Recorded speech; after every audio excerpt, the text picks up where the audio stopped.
Welcome to Brainstorm MTG. I'm ELD, and this is Fast Effect Double Speed Magic the Gathering, now from ELD's Time Ball Games in Bellingham, Massachusetts.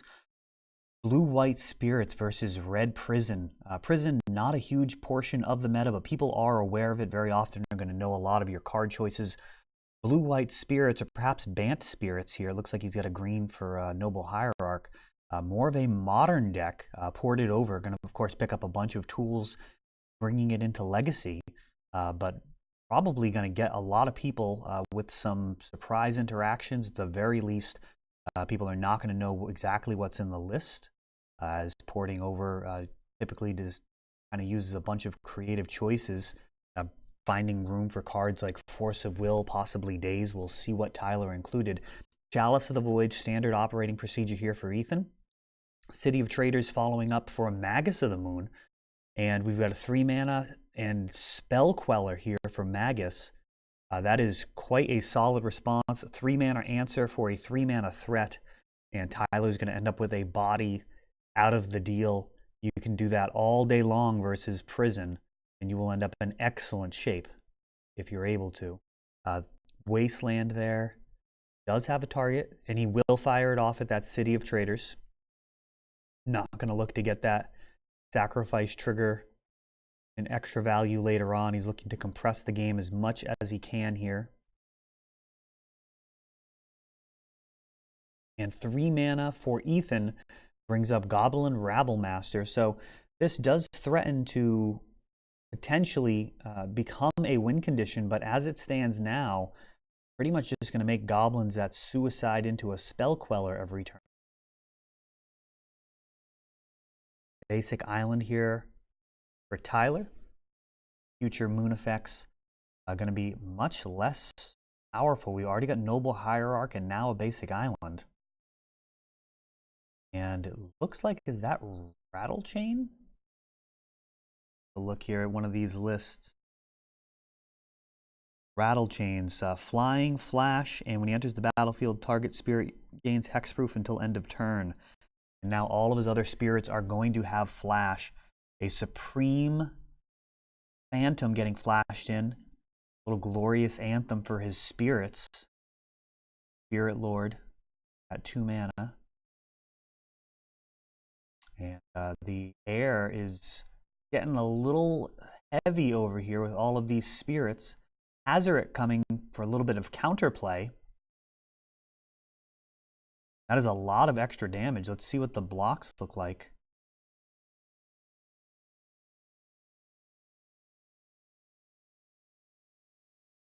I'm not sure if that was another Rattle Chain.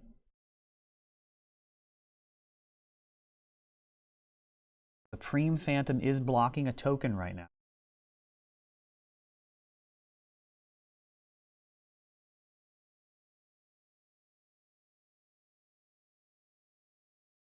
How much coming through? Tyler down to 8.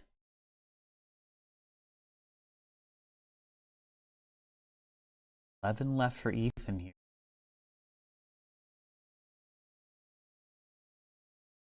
4 damage from Spell Queller. Going in solo, taking advantage of that Exalted trigger and keeping back some blockers. Ethan now down to 7. Very close game.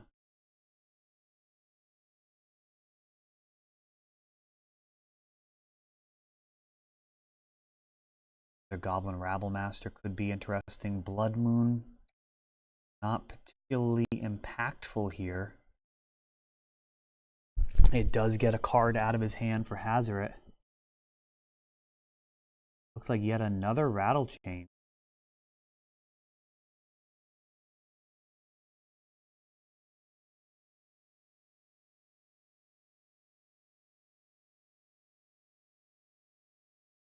Jump blocking the Goblin, taking 5 from Hazoret, going down to 1.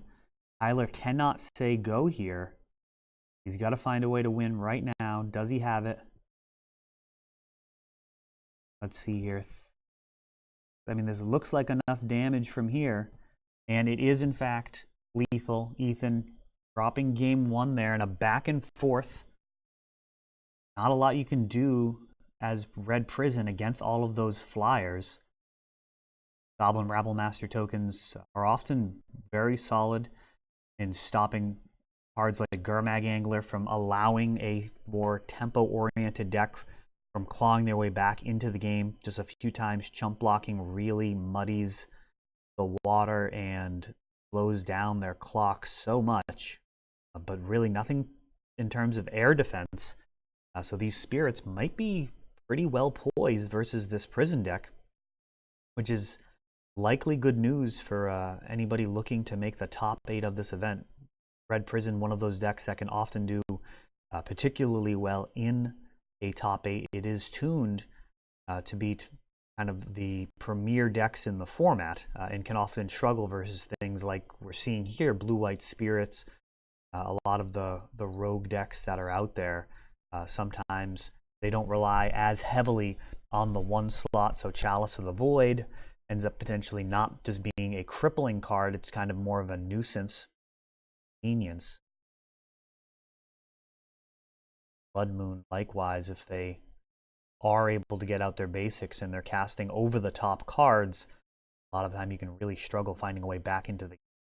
Red Prison really does want to make a situation where you're not even playing.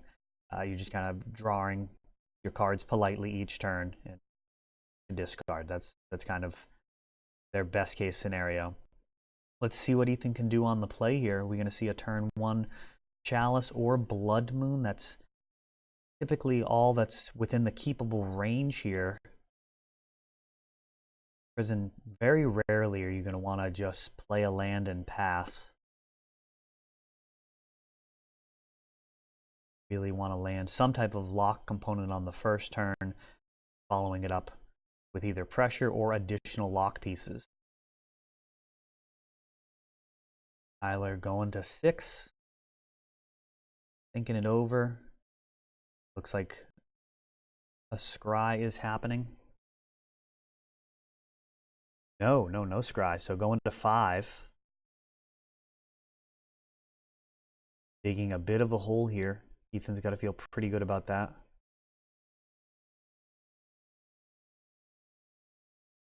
Spell Queller, very interesting card, was quite good in Standard.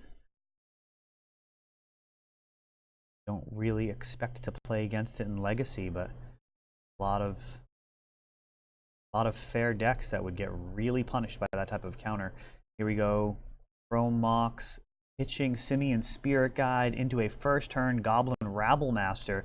So no locks, just pure aggression out of Ethan's side, which may actually be the best strategy. Turn 1 play that commits more to the board instead of trying to lock out a deck that may be too difficult to lock out. And the Swords to Plowshares right out of the gates. Ooh, that is very rough. A nice upgrade from the modern lists. And it looks like Force of Will pitching Snapcaster on that Karn. Scion of Urza. Back-to-back upgrades from the modern list. Swords to Plowshares and Force of Will. Another Rabble Master. And 2 more comes across. Can Tyler find an answer to this Rabble Master? He is going to start hitting for a considerable amount of damage.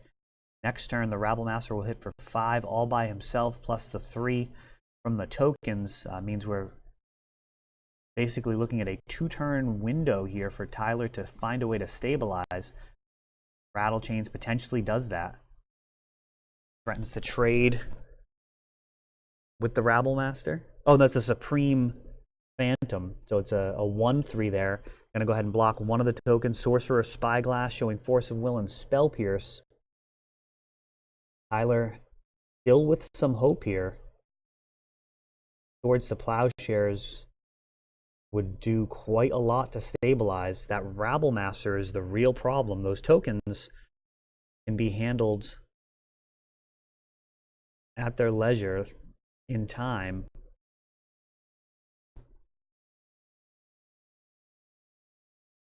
That looks like a Stoneforge Mystic. I'm not sure what that is.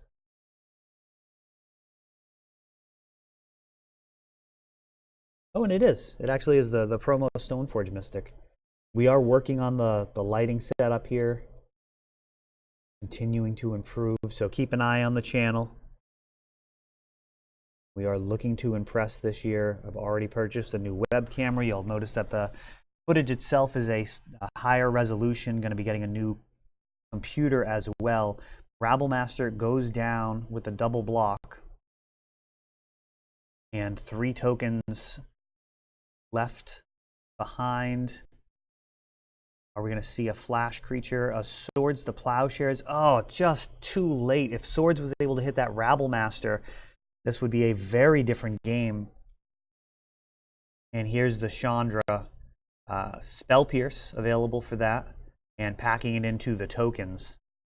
So going into game number 3 here. This time Tyler on the play. Noble Hierarch could be a great piece of acceleration, giving both the colored manas that would be needed, and of course, more access to mana, enabling 3 mana plays on turn 2. Really going to go quite a long ways toward getting ahead of Prison, which is not what Prison wants. Prison wants to be able to stay ahead. They do not like playing from behind. Even a card like a Resolved Delver of Secrets will often be enough to beat Prison, even if they're able to stop other 1-mana spells, and, I mean, really all your spells with the Blood Moon. Very often they have a tough time racing a card like Delver if you have any type of counter magic or removal for their incoming threats, like Hazoret and Goblin Rabblemaster. Here we go for game 3. See if there's any other spiciness in this Bant Spiritless. We've mostly just seen blue and white. I don't know what else the green could be for. Looks like both players mulliganing. I don't know who that actually favors more. I guess that's an interesting question. There are certain types of decks that would prefer for everything to just be a car accident, just mulling down both players, just a real slog. I'm not actually sure, though. I feel like, Tyler seems like he's got a bunch of creatures that can be chipping away each turn in the air. And Prison does have a lot of cards that really have nothing to do with the combat phase. So, we'll see. A couple of flyers unchecked will eventually wrap up the game, no matter how locked out Spirits might find itself. So this was part of our first Legacy Open. We had 32 players. Great attendance. Our Judge Kyle did an awesome job. Kept things going very smoothly. We ended up doing 5 rounds plus a top 8, so all of these will be coming out this week. The videos will be a little rough, but it'll give a good benchmark for improvement over the next few weeks as well. Be able to look back, see changes so quickly on the channel. Looking forward to getting a new laptop for this, increasing the bit rate and increasing the resolution. There's all sorts of ways to improve here. Rabblemaster off of City of Traders. So Simian Spirit Guide and City of Traders for that Rabblemaster. Very all in on that. That next land drop is going to cost Ethan his City of Traders. Perhaps going to be hoping to get a Chrome Mox so he can at least keep that other 2 mana around.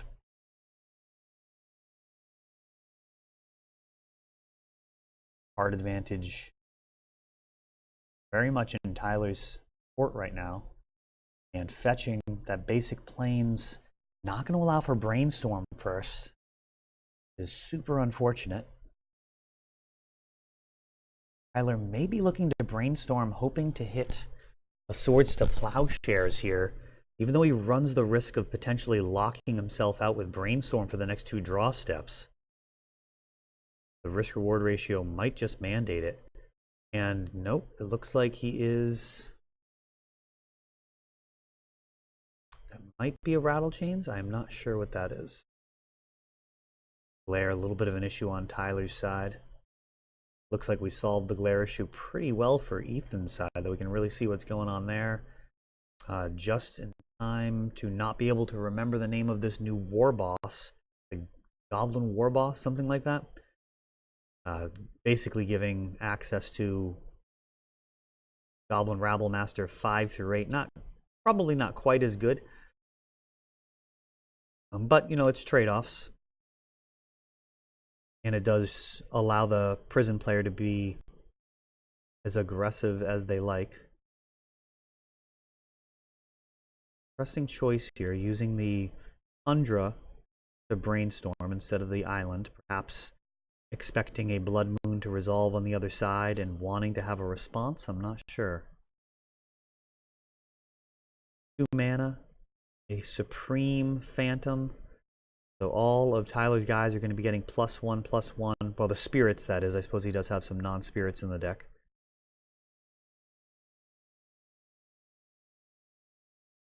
Decisions about to be made here. City of Traders into City. That's looking like Karn. Perhaps a Chalice. Oh, and a Thought-Knot Seer. Snagging that Stoneforge Mystic, leaving Tyler with just a Brainstorm in hand. That's a big body right there, a 4/4. That can bring some serious violence to the equation.